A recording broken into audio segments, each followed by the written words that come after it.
Hello students, हम अभी पढ़ रहे हैं chapter chemical reaction and chemical equation. इस चैप्टर में हमने अपने फर्स्ट क्लास में केमिकल इक्वेशन क्या होता है, उसके पहले फिजिकल चेंज क्या है, केमिकल चेंज क्या है, देन केमिकल इक्वेशन क्या होता है, केमिकल इक्वेशन को हम कैसे रिप्रेजेंट करते हैं, कौन से उसके टाइप्स है, ठीक है। बैलेंस्ड केमिकल इक्वेशन क्या है, अनबैलेंस्ड केमिकल इक्वेशन क्या है, ये सारी चीजों के बारे में हमने लास्ट क्लास कंप्लीट कर लिया है। ओके, अपने आज के क्लास में हम पढ़ने वाले हैं about the balancing of chemical equation. ठीक है, तो हमें पता है कि केमिकल इक्वेशन को हम दो टाइप में डिवाइड कर सकते हैं। एक होता है हमारा अनबैलेंस्ड केमिकल इक्वेशन, दूसरा होता है हमारा बैलेंस्ड केमिकल इक्वेशन।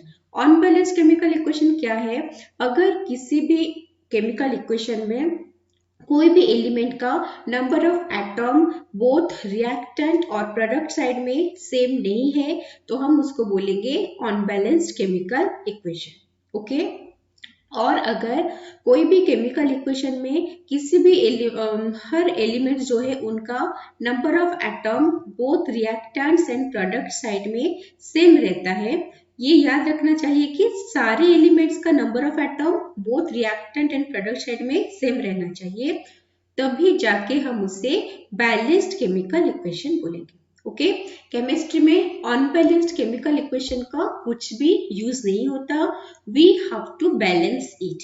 हमें उस अनबैलेंस्ड केमिकल इक्वेशन को बैलेंस करना पड़ेगा। ठीक है, तो आज के क्लास में हम पढ़ने वाले हैं about the balancing of chemical equation. So start करते हैं। बैलेंसिंग ऑफ केमिकल इक्वेशन जो है, इसमें क्या होता है, इसमें हम एक क्वांटिटेटिव रिलेशनशिप बिल्ड करने की कोशिश करते हैं इसके बीच में, रिएक्टेंट्स एंड प्रोडक्ट्स के बीच में। इससे क्या होता है, इससे हमें ये पता चलता है कि कितना मॉलिक्यूल ऑफ एक रिएक्टेंट कितना मॉलिक्यूल ऑफ दूसरे रिएक्टेंट के साथ रिएक्ट करता है, और इसके वजह से कितना मॉलिक्यूल ऑफ प्रोडक्ट जो है वो फॉर्म होता है। हम चाहे तो मॉलिक्यूल के टर्म में भी उसको बोल सकते हैं या फिर नंबर ऑफ मोल के टर्म में भी बोल सकते हैं। ठीक है, एक अच्छा क्वांटिटेटिव रिलेशनशिप मेंटेन करने के लिए, रिलेशनशिप को एस्टेब्लिश करने के लिए ही बैलेंस्ड केमिकल इक्वेशन हमें चाहिए, ताकि एक केमिकल रिएक्शन का एक क्लियर पिक्चर बने। ठीक है, तो स्टार्ट करते हैं। सबसे पहला method of balancing of chemical equation है hit and trial method. Hit and trial method मतलब हमें कुछ उसका डेफिनेट रूल नहीं होता। ठीक है, हार्ड एंड फर्स्ट कुछ रूल नहीं होता। हमें करना क्या है, हमें जस्ट कुछ चीजें हैं जिसको माइंड में रख के ही हमें उस बैलेंसिंग को अप्रोच करना है। ठीक है, ऐसे ही बैठेंगे बैलेंस करने के लिए केमिकल इक्वेशन को, कहीं से भी स्टार्ट करेंगे तो वो सुइटेबल नहीं रहेगा। तो हमने खुद से कुछ रूल्स ऐसे मानना है कि ये कुछ रूल्स के जैसे ही है, जिसको हमें वन बाय वन फॉलो करेंगे तो केमिकल इक्वेशन को बैलेंस करना जो है वो हमारे लिए इजी रहेगा। ठीक है, वो क्या क्या चीजें हैं, फर्स्ट चीजें हैं कि जो मेटल एटम प्रेजेंट होगा उस मेटल एटम को हमें सबसे पहले बैलेंस करना है। ठीक है, सबसे पहले हमें किसको बैलेंस करना है, मेटल एटम को।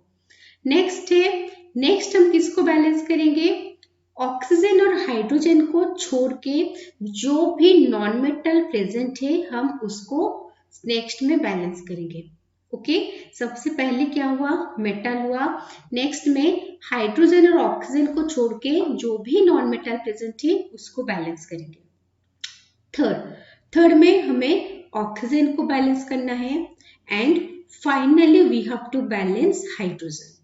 आया समझ में, first metal, then non metals other than hydrogen and oxygen, third में ऑक्सीजन, फोर्थ में हाइड्रोजन। लेकिन इसमें और एक चीज है जो हमने लास्ट में ऐड किया है, वो क्या चीज है, वो ये है कि सबने फर्स्ट मेटल को बैलेंस कर लिया। ठीक है, नेक्स्ट सेकंड में हम जाएंगे। अभी हमें नॉन मेटल को बैलेंस करना है ऑक्सीजन और हाइड्रोजन को छोड़ के। अगर हम उसको बैलेंस करते टाइम, ओके, जिस टाइम बैलेंस कर रहे हैं उसके वजह से हमारा जो ऑलरेडी बैलेंस्ड है, कौन ऑलरेडी बैलेंस्ड है, नॉन मेटल से पहले कौन बैलेंस्ड है, मेटल बैलेंस्ड है। ठीक है, वो उसके टाइम में अगर वो पहले से जो ऑलरेडी बैलेंस्ड है, हम चेक करेंगे कि क्या वो डिस्टर्ब हो रहा है। अगर वो डिस्टर्ब हो रहा है तो उसको बैलेंस करेंगे, then will proceed to the next step, मतलब थर्ड स्टेप को आएंगे। थर्ड स्टेप में किसको बैलेंस करना है? ऑक्सीजन को। ऑक्सीजन को बैलेंस करने के बाद हम ये चेक करेंगे कि क्या पहले जो बैलेंस हो चुका है, क्या बैलेंस हो चुका है?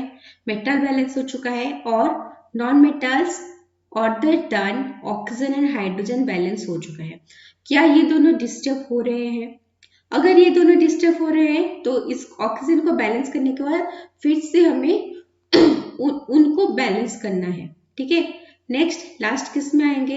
हाइड्रोजन में। हाइड्रोजन को बैलेंस करते टाइम हमें ये चेक करना है कि क्या पहले से जो 3 कैटेगरीज है उनमें से कोई डिस्टर्ब हो रहा है। अगर डिस्टर्ब हो रहा है तो पहले उसके बाद उसको बैलेंस करेंगे। ओके, मतलब ईच स्टेप हम जब प्रोसीड करेंगे, चेक करेंगे कि फर्स्ट उसके पहले वाले स्टेप में जो बैलेंस हुआ है क्या वो डिस्टर्ब हो रहा है। ठीक है, अगर वो डिस्टर्ब होगा तो हमें उसको बैलेंस करना है, फिर नेक्स्ट स्टेप को प्रोसीड करेंगे। आया समझ में क्या बोल रहे हैं? अभी हम जब क्वेश्चन सॉल्व करेंगे तो सारा चीज अच्छे से क्लियर हो जाएगा। ठीक है, तो ये है हमारा जो हीट एंड ट्रायल मेथड का कुछ rules. No head and first rule, no definite rule, just कुछ रूल्स है जिसको हम मान के करेंगे तो इजियर होगा हमारे लिए बैलेंसिंग। ओके, इसका स्क्रीनशॉट ले लो।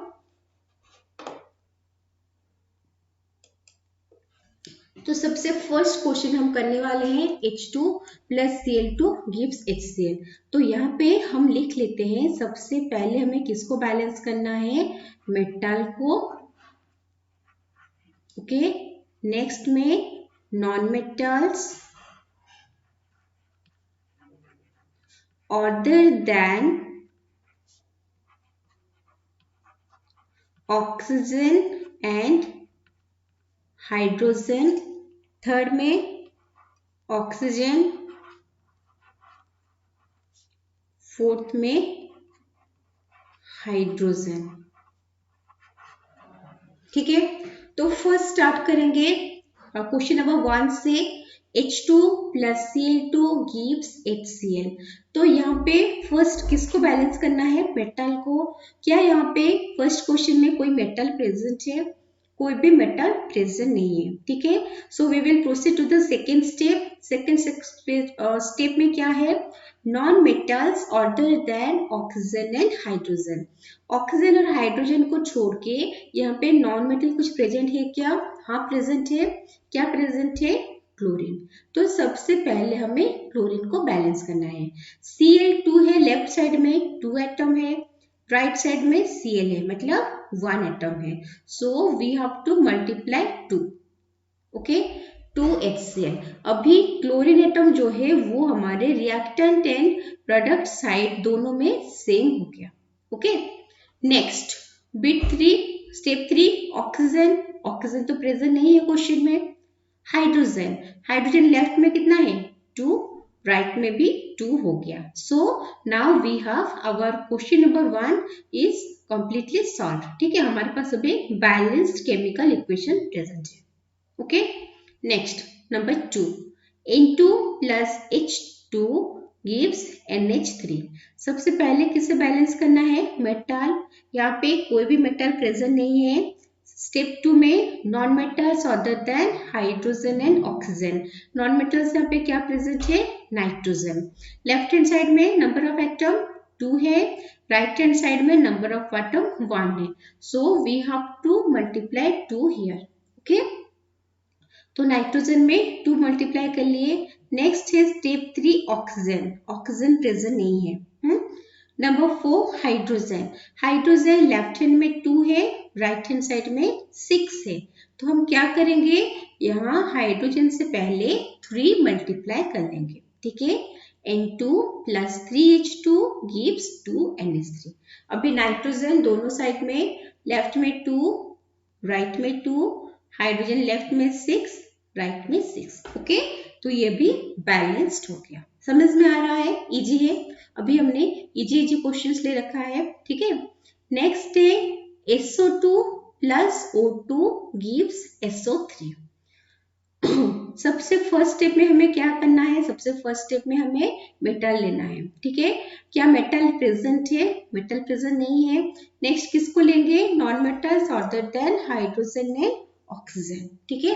तो यहाँ पे क्या करेंगे, नॉन मेटल्स में सल्फर है, कितना है? 1। यहाँ पे राइट हैंड साइड में भी 1, ओके। नेक्स्ट है ऑक्सीजन। ऑक्सीजन कितना प्रेजेंट है? यहाँ पे 2 2 4, यहाँ पे 3। कैसे करेंगे? इसमें थोड़ा डिस्टरबेंस हो जाएगा, ठीक है। इसको बैलेंस करने के लिए यहाँ पे क्योंकि 3 है, हमें उसको एक इवन नंबर बनाना है, ओके। क्योंकि यहाँ पे दोनों ही साइड में इवन नंबर के प्रेजेंट है, तो हम यहाँ पे थोड़ा दिमाग लगाना है, यहाँ पे 2 मल्टीप्लाई कर देंगे। 2 मल्टीप्लाई करने से राइट हैंड साइड में कितना बन गया? 6 बन गया, ठीक है। लेकिन अभी भी लेफ्ट हैंड साइड में कितना है? 4 है। तो हमने अभी जो 2 मल्टीप्लाई किया, क्या इसके वजह से पहले से जो ऑलरेडी बैलेंस्ड एटम है, क्या वो डिस्टर्ब हुआ है? हाँ, डिस्टर्ब हुआ है। सल्फर जो कि पहले बैलेंस्ड था, अभी यहाँ पे 2 सल्फर बन गया। क्योंकि यहाँ पे अभी 2 सल्फर बन गया, तो हमें यहाँ पे भी 2 सल्फर बनाना है, ठीक है। अभी 2 सल्फर बना लिए। अभी ऑक्सीजन चेक करेंगे, यहाँ पे कितना हुआ? 4 + 2 6, यहाँ पे 2 × 3 6, ठीक है। अभी इक्वेशन बैलेंस्ड हो गया। आए समझ में? Next Na + H2O gives NaOH + H2। अभी देखो, सोडियम मेटल है, लेफ्ट हैंड साइड में 1 है, राइट हैंड साइड में भी 1 है, तो सोडियम अभी बैलेंस्ड है। नेक्स्ट ऑक्सीजन में जाएंगे, क्योंकि दूसरा कोई नॉन मेटल है नहीं ऑक्सीजन और हाइड्रोजन को छोड़ के। तो जब ऑक्सीजन में जाएंगे, ऑक्सीजन में लेफ्ट हैंड साइड में 1 प्रेजेंट है, राइट हैंड साइड में भी 1 प्रेजेंट है, तो ऑक्सीजन भी बैलेंस्ड है। नेक्स्ट है हाइड्रोजन। हाइड्रोजन में क्या होगा? हाइड्रोजन में 2 हाइड्रोजन एटम प्रेजेंट है, यहाँ पे 3 हाइड्रोजन एटम प्रेजेंट है। तो हम क्या करेंगे? हम क्या करेंगे ना, देखो 2 है, 1 है, यहाँ पे 2 है, तो हमें हाइड्रोजन का जो नंबर ऑफ एटम लेना है उसको इवन ही बनाना है, ठीक है।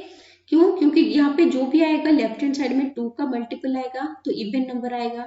यहाँ पे ऑलरेडी 2 है, यहाँ पे 1 है, इसको इवन कैसे करेंगे? 2 मल्टीप्लाई कर देंगे, 2 NaOH + H2। अभी हमें क्या करना है? अभी हमें चेक करना है कि पहले से जो बैलेंस था, क्या वो डिस्टर्ब हुआ है? हाँ, सबसे पहले सोडियम को देखे थे, सोडियम बैलेंस था, अभी वो डिस्टर्ब हो गया, तो यहाँ पे हम क्या करेंगे? 2 सोडियम, ओके। नेक्स्ट और क्या बैलेंस था? ऑक्सीजन बैलेंस था। क्या ऑक्सीजन डिस्टर्ब हुआ है? हाँ, कैसे? 1 और यहाँ पे राइट हैंड साइड में 2 ऑक्सीजन बना, लेफ्ट हैंड साइड में 1 ऑक्सीजन, सो यहाँ पे भी हम 2 मल्टीप्लाई करेंगे, ठीक है। अभी हाइड्रोजन को चेक करेंगे, हाइड्रोजन कितना हुआ? यहाँ पे 4, यहाँ पे भी 2 + 2 4। तो हमारा क्वेश्चन नंबर 4 जो है वो सॉल्व हो गया, इक्वेशन जो है वो हमारा बैलेंस्ड हो गया, ठीक है। ओके, हमारा जो नेक्स्ट क्वेश्चन है वो है PCl5 + H2O gives H3PO4 + HCl। तो सबसे पहले हमें ये चेक करना है कि क्या कोई मेटल एटम प्रेजेंट है। यहाँ पे कोई भी मेटल एटम प्रेजेंट नहीं है। नेक्स्ट क्या चेक करेंगे? ऑक्सीजन और हाइड्रोजन को छोड़ के क्या कोई नॉन मेटल प्रेजेंट है? हाँ, प्रेजेंट है, फॉस्फोरस और क्लोरीन है, ठीक है। तो पहले फॉस्फोरस को देखते हैं। लेफ्ट में फॉस्फोरस कितना है? 1 है, राइट में भी फॉस्फोरस 1 है, ओके। तो अभी के लिए फॉस्फोरस जो है वो बैलेंस स्टेट में है। नेक्स्ट है क्लोरीन 5, लेफ्ट हैंड साइड में, राइट हैंड साइड में क्लोरीन 1, सो यहाँ पे हम 5 मल्टीप्लाई कर देंगे, ठीक है। तो अभी फॉस्फोरस और क्लोरीन जो है वो हमारा बैलेंस्ड हो गया, ठीक है। नेक्स्ट चेक करेंगे ऑक्सीजन। ऑक्सीजन में क्या है? ऑक्सीजन में लेफ्ट हैंड में 1 ऑक्सीजन है, राइट हैंड साइड में 4 ऑक्सीजन है, तो हम क्या करेंगे? लेफ्ट हैंड साइड में 4 मल्टीप्लाई कर देंगे, ठीक है। 8 यहाँ पे भी 4 4 यहाँ पे हो गया। नेक्स्ट है हाइड्रोजन। यहाँ पे हाइड्रोजन देखो 4H2 मतलब 8 हाइड्रोजन हुआ और यहाँ पे 3 हाइड्रोजन है, 5 हाइड्रोजन है। 3 + 5 = 8। ओके, सो हमारा जो सारे एलिमेंट जो है उनका एटम अभी बैलेंस्ड हो चुका है। ओके, नेक्स्ट क्वेश्चन है Cu + H2SO4 gives CuSO4 + SO2 + H2O। तो सबसे पहले हमें क्या चेक करना है कि क्या कोई मेटल एटम प्रेजेंट है। हाँ प्रेजेंट है। क्या है वो है कॉपर। लेफ्ट हैंड साइड में कितना कॉपर है 1, राइट हैंड साइड में कॉपर है 1। ठीक है, तो कॉपर अभी बैलेंस्ड है। नेक्स्ट है सल्फर लेफ्ट में 1 है, राइट में 2 है। देखो SO4 में 1 है, SO2 में 1 है, तो हम क्या करेंगे लेफ्ट में 2 मल्टीप्लाई कर देंगे। ठीक है, अभी सल्फर बैलेंस हो गया। नेक्स्ट क्या चेक करेंगे ऑक्सीजन लेफ्ट में कितना है 2H2SO4 मतलब 2 × 4 8 है लेफ्ट में। राइट में कितना है यहाँ पे 4 है, यहाँ पे 2 6 है, यहाँ पे 1 है। तो ऑलरेडी 8 है लेफ्ट में, राइट में 6 अलग से है, 1 अलग से है। तो हम अगर इसमें 2 मल्टीप्लाई कर देंगे तो हमारा जो ऑक्सीजन है वो ऑक्सीजन एटम वो बैलेंस्ड हो जाएगा। ओके, नेक्स्ट है हाइड्रोजन कितना प्रेजेंट है 2 × 2 4, यहाँ पे भी 2 × 2 4। तो फाइनली हमारा क्वेश्चन नंबर 6 में जो केमिकल इक्वेशन है वो बैलेंस्ड हो गया। सारे एलिमेंट्स का number of atom in both reactant and product side जो है वो सेम हो गया। ठीक है, नेक्स्ट है copper CuNO3 gives CO + NO2 + O2। देखो CuNO3 सबसे पहले हम क्या चेक करेंगे मेटल जो कि है कॉपर। तो कॉपर कितना है लेफ्ट में 1 है, राइट में भी 1 है। तो अभी के लिए कॉपर बैलेंस स्टेट में है। नाइट्रोजन लेफ्ट में 2, राइट में 1। क्या करेंगे 2 मल्टीप्लाई करेंगे। ओके, नेक्स्ट ऑक्सीजन लेफ्ट में 6, ठीक है 3 × 2 6, राइट में 1, ये 4 2 6 6 1 7 और यहाँ पे है 6। तो क्योंकि दोनों इवन नंबर है तो अलग से जो प्रेजेंट है उसको इवन नंबर करने से हमें कुछ हेल्प मिल सकता है। ठीक है, यहाँ पे CuO है, इसको हम 2 कर देंगे। ओके, ये 2 करेंगे, 2 करने से क्या होगा अभी हमें सारे चीज में कुछ ना कुछ चेंजेस करना पड़ेगा। जब हमने 2 CuO किया तो क्या होगा ना मेटल जो है जो पहले से बैलेंस्ड था वो डिस्टर्ब हो गया। ओके, यहाँ पे 2 Cu है तो यहाँ पे भी हम 2 मल्टीप्लाई कर देंगे। ठीक है, कॉपर बैलेंस हो गया। फिर से नाइट्रोजन चेक करेंगे, नाइट्रोजन कितना हुआ 2 × 2 4 हुआ, अभी कितना था 2 था ना, अभी हम उसको डायरेक्टली हटा के यहाँ पे डायरेक्टली 4 कर सकते हैं। ठीक है, ऐसा अलाउड है क्योंकि जब तक फाइनल नहीं हुआ है हम कुछ भी चेंजेस कर सकते हैं क्योंकि हिट एंड ट्रायल मेथड है। अगर कोई डायरेक्टली सॉल्व नहीं हो रहा है तो we have to try. Okay, nitrogen 4 4। Okay, oxygen यहाँ पे 6, यहाँ पे 2 3 × 2 6 × 2 12, ऑक्सीजन 12 हो गया। यहाँ पे 2 + 8 10 + 2 12। तो अभी हमारा ये वाला इक्वेशन भी बैलेंस्ड हो गया। ओके, नेक्स्ट है C2H5 + O2 gives CO2 + H2O। सबसे पहले हम क्या चेक करेंगे कार्बन का चेक करेंगे, कोई भी मेटल प्रेजेंट नहीं है, नेक्स्ट नॉन मेटल है कार्बन। ओके, C2 है लेफ्ट में 2 है तो राइट में भी हम 2 मल्टीप्लाई कर देंगे। नेक्स्ट किसको देखेंगे ऑक्सीजन को, ऑक्सीजन 2 है, यहाँ पे कितना हो गया 4 हो गया, यहाँ पे और एक 1 हो गया। तो इस केस में थोड़ा प्रॉब्लम होगा ऑक्सीजन को बैलेंस करने के लिए। अभी क्या करेंगे ना ऑक्सीजन के अकॉर्डिंगली हम हाइड्रोजन को बैलेंस नहीं कर सकते, क्योंकि हाइड्रोजन यहाँ पे एक साइड में 5 है, एक साइड में 2 है। तो हमें क्या करना पड़ेगा, हम एक काम करेंगे, अभी के लिए ऑक्सीजन को छोड़ के हम हाइड्रोजन को बैलेंस करने को ट्राई करते हैं। ठीक है, कोई कोई केस में हम वो जो रूल बनाए हैं उसको फॉलो नहीं करेंगे, थोड़ा इधर उधर करने का जरूरत आ सकता है। ओके, तो क्योंकि यहाँ पे हाइड्रोजन को बैलेंस करना प्रॉब्लम होगा, इसको हम इवन नंबर बना देते हैं। ओके, क्योंकि यहाँ पे H2 है तो इसको इवन नंबर बना देते हैं, 2 मल्टीप्लाई कर लेते हैं। अगर इसमें हमने 2 मल्टीप्लाई कर दिया, हाइड्रोजन कैसे हो, कितना नंबर हुआ, 2 × 5 10। तो यहाँ पे हाइड्रोजन के लिए हम 5 यूज करेंगे। ठीक है, 5H2O, हाइड्रोजन बैलेंस्ड हो गया। अभी हाइड्रोजन बैलेंस हो गया, स्टार्टिंग से फिर चेक करेंगे, कार्बन कितना है, कार्बन अभी यहाँ पे 4 है, राइट में 2 है, अभी राइट में भी 4 कर देंगे, कार्बन बैलेंस्ड हो गया। ऑक्सीजन यहाँ पे 2 है, यहाँ पे कितना है, 4 × 2 8, और यहाँ पे 5। देखो यहाँ पे C कार्बन बैलेंस्ड हो गया, हाइड्रोजन 10 हो गया, ऑक्सीजन 2 है, यहाँ पे ऑक्सीजन हो गया 13 ऑक्सीजन। ठीक है, अभी क्या करेंगे, ऑक्सीजन के लिए थोड़ा अलग करेंगे, यहाँ पे 13/2 कर लेंगे।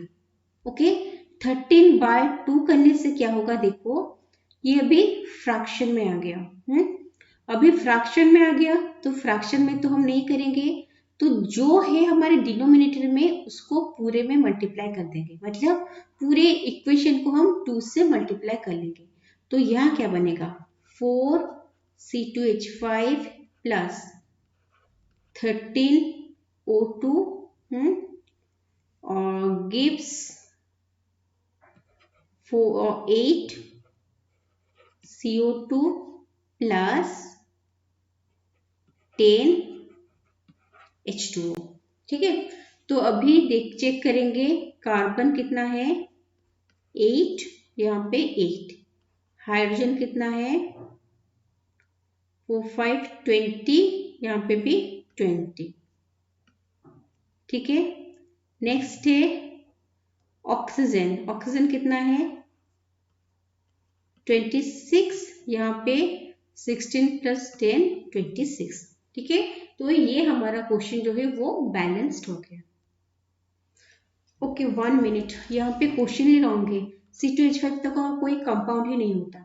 ठीक है, आइदर C2H4 होगा या फिर C2H6 होगा, इसलिए ये इतना इजीली सॉल्व नहीं हो रहा था। ठीक है, ओके, लेट इट बी।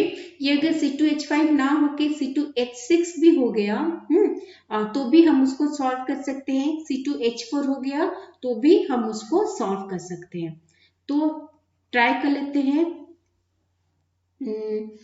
मान लो ये क्वेश्चन हो गया, C2H4 plus O2 gives CO2 plus H2O। ठीक है, कार्बन 2 है, यहाँ पे 2 मल्टीप्लाई किए, और हाइड्रोजन यहाँ पे ऑक्सीजन 2 है, यहाँ पे कितना है, 2 है, 3 है, तो बैलेंस करने के लिए यहाँ पे 2 कर सकते हैं, कितना हो गया, 4 हुआ ऑक्सीजन, तो यहाँ पे 2 कर देंगे, तो 4 ऑक्सीजन हो गया।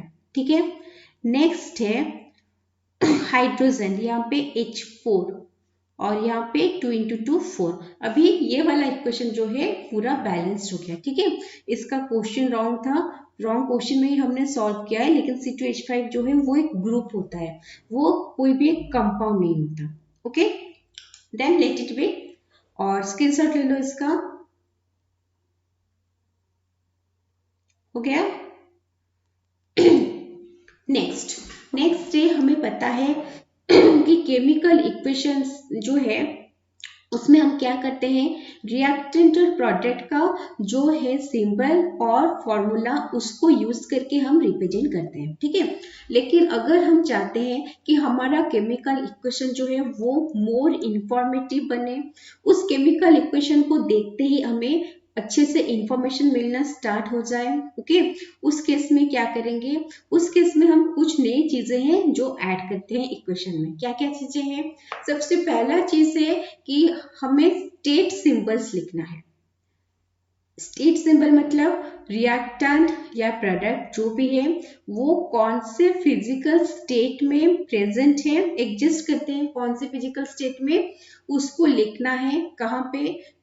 उस रिएक्टेंट और प्रोडक्ट जिसके बारे में लिखना है उसके राइट हैंड साइड में ब्रैकेट में लिखना है। ठीक है, अगर सॉलिड रहा, मान लो कोई एक सॉलिड है तो हम ब्रैकेट में एस लिखेंगे। लिक्विड हुआ तो ब्रैकेट में एल लिखेंगे। गैस हुआ ब्रैकेट में जी लिखेंगे। एक्वस कंडीशन में प्रेजेंट है तो ब्रैकेट में AQ डॉट लिखेंगे। ओके, तो यहाँ पे हम एग्जांपल लेंगे 2H2 हाइड्रोजन कौन से स्टेट में होता है? गैसेस स्टेट में, ब्रैकेट में जी। ऑक्सीजन गैसेस स्टेट में होता है, वाटर लिक्विड स्टेट में होता है। ओके, नेक्स्ट है nitrogen gaseous state, hydrogen gaseous state, NH3 ammonia वो भी गैसियस स्टेट। नेक्स्ट है कार्बन, कार्बन सॉलिड स्टेट में होता है, हाइड्रोजन गैसियस स्टेट में होता है, मीथेन CH4 वो भी गैसियस स्टेट में होता है। तो अगर हम ऐसे इक्वेशन को देखेंगे तो हमें पता चल जाएगा कि कौन सा रिएक्टेंट जो है वो कौन से स्टेट में प्रेजेंट है।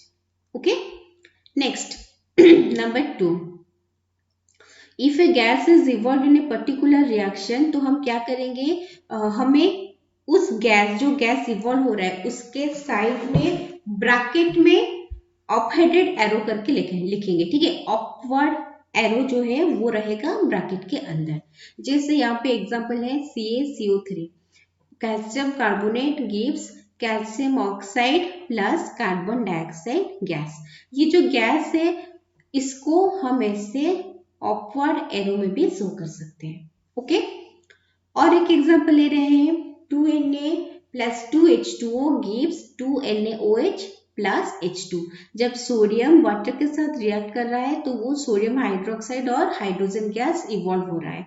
तो क्योंकि हाइड्रोजन गैस इवॉल्व हो रहा है तो H2O के साइड में हम इससे एरो मार्क दे सकते हैं। ठीक है, नेक्स्ट है मैग्नीशियम जब भी सल्फ्यूरिक एसिड के साथ रिएक्ट करेगा उस केस में क्या होगा, MgSO4 वो फॉर्म होगा। ठीक है, सॉल्ट है उसके साथ हाइड्रोजन गैस जो है वो इवॉल्व हो रहा है।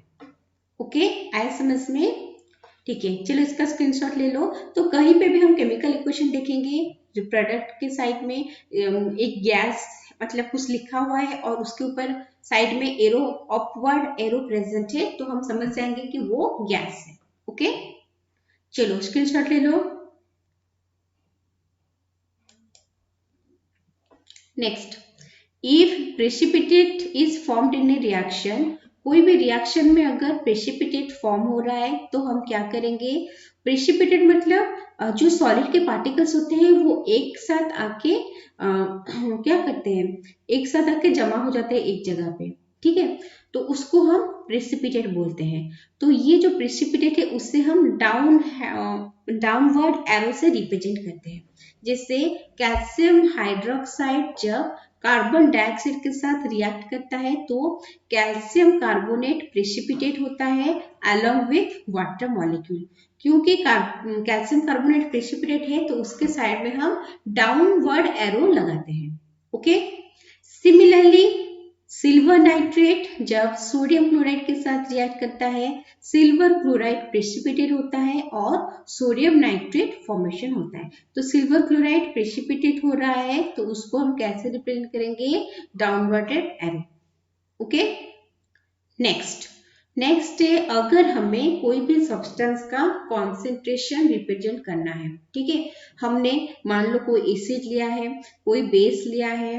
ठीक है, तो सपोज कहीं पे हमने सल्फ्यूरिक एसिड लिया है। ठीक है, तो सल्फ्यूरिक एसिड जो है अगर हम उसको कॉन्सेंट्रेटेड फॉर्म में लेंगे तो हमें क्या लिखना है, H2SO4 ब्रैकेट में CONC डॉट।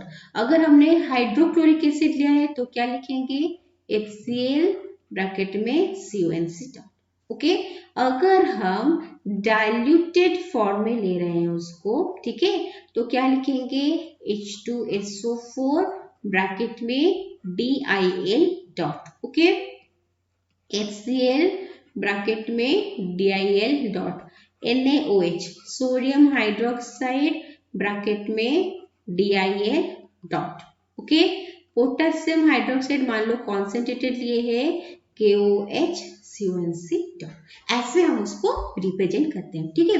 तो यहाँ पे हमने एग्जांपल लिया है, कॉपर जब सल्फ्यूरिक एसिड के साथ रिएक्ट करता है कॉन्सेंट्रेटेड सल्फ्यूरिक एसिड के साथ, तो वो copper sulphate, sulphur dioxide and water molecule का फॉर्मेशन करता है, ठीक है। आए समझ में कैसे क्या हो रहा है? ओके, इसका स्क्रीनशॉट ले लो।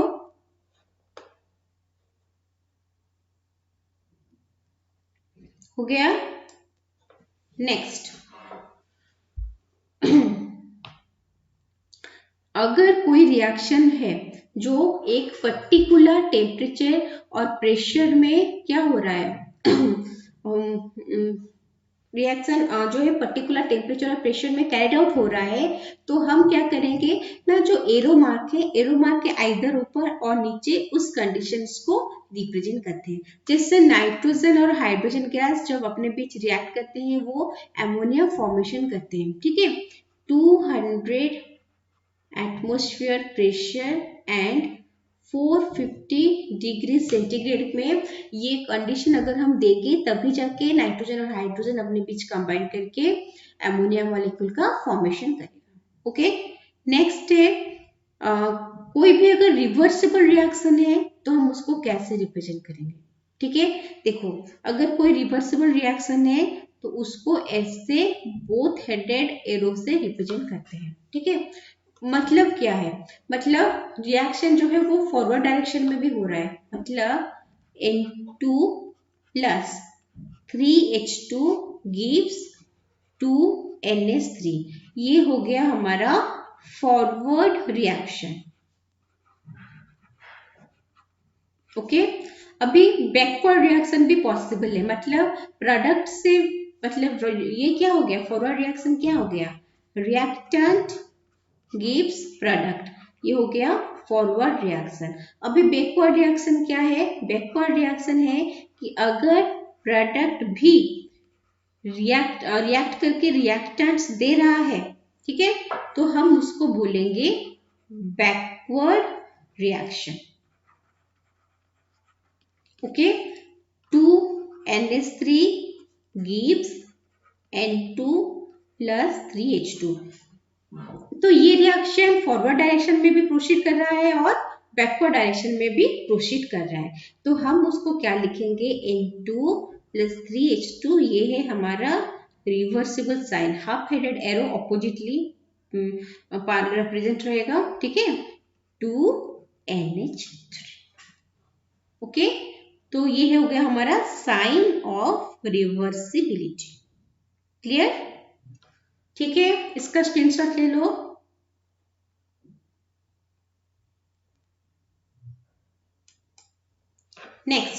नेक्स्ट है कि कोई भी केमिकल रिएक्शन अगर प्रोसीड कर रहा है, हो सकता है कि उसमें से हीट इवॉल्व हो या फिर हीट एब्जॉर्ब हो उस रिएक्शन में, ठीक है।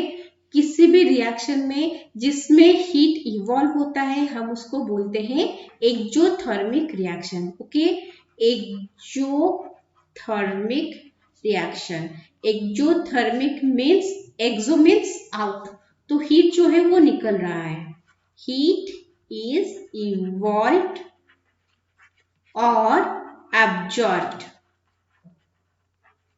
ओके, और एक रिएक्शन है एंडोथर्मिक, एंडो मीन्स अंदर जाना, ठीक है, मतलब हीट जो है वो अंदर जा रहा है, मतलब हीट इज एब्जॉर्ब्ड। ओके, तो अगर एक्सोथर्मिक रिएक्शन है मतलब हीट इवॉल्व हो रहा है, मतलब हीट का प्रोडक्शन हो रहा है, तो हम उसको कहाँ लिखेंगे, प्रोडक्ट साइड में लिखेंगे। ओके, जैसे हम प्रोडक्ट में कुछ प्रोडक्ट एक से ज्यादा प्रोडक्ट रहा तो बीच में प्लस साइन देके उसको लिखते हैं, है ना। उसी तरह अगर हीट भी इवॉल्व हो रहा है, हीट भी प्रोड्यूस हो रहा है, तो प्रोडक्ट साइड में हम हीट को लिखेंगे और बीच में एक पॉजिटिव साइन देंगे, ठीक है। जैसे कार्बन और ऑक्सीजन जब रिएक्ट करते हैं कार्बन डाइऑक्साइड फॉर्म करते हैं, and in this process 393.5 kilojoule of heat is evolve, वो इवॉल्व होता है, प्रोडक्ट में निकलता है, इसलिए हमने यहाँ पे प्लस साइन दिया हुआ है, ठीक है।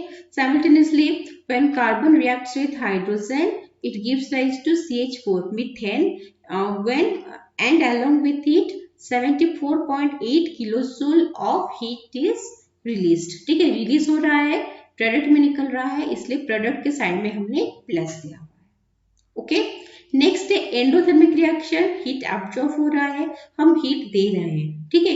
हीट दे रहे हैं मतलब जैसे रिएक्टेंट को हम देख के रिएक्शन कर रहे हैं, रिएक्टेंट को पास में लाके रिएक्शन कर रहे हैं, उससे उसी तरह हम यहाँ पे हीट भी दे रहे हैं, ठीक है। मतलब हीट भी रिएक्टेंट के साइड में रहना चाहिए क्योंकि हमने उसको एक साथ रखा हुआ है, तभी जाके वो रिएक्शन प्रोसीड कर रहा है, ठीक है। अगर कोई चीज रिएक्टेंट साइड में प्लस में रहा तो प्रोडक्ट साइड में वो क्या होगा, अगर हम उसको रिएक्टेंट साइड में प्लस में हमें लिखना चाहिए, उसको अगर हमें प्रोडक्ट साइड में लेना है तो क्या होगा, रिएक्टेंट में प्लस से तो प्रोडक्ट के साइड में माइनस बन जाएगा। तो यहाँ पे नाइट्रोजन और ऑक्सीजन जब कंबाइन करते हैं और हम 180 किलोजूल एनर्जी हीट देते हैं तभी जाके ये कंबाइन करके NO, ठीक है, नाइट्रिक ऑक्साइड फॉर्म करते हैं।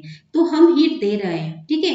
कहाँ पे रहना चाहिए, यहाँ पे रहना चाहिए, मतलब N2 plus O2 plus 180 kilojoule gives 2NO, ये होना चाहिए। लेकिन हमें इसको अगर प्रोडक्ट के साइड में लाना है तो हम क्या करेंगे, माइनस देंगे, ठीक है। तो एक्सोथर्मिक रिएक्शन है, मतलब हीट रिलीज हो रहा है, ठीक, और इवॉल्व हो रहा है तो प्लस साइन देके लिखेंगे प्रोडक्ट साइड में।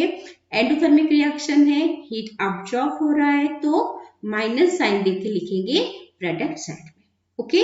सबको समझ में आया आज हमने क्या क्या पढ़ा, ठीक है।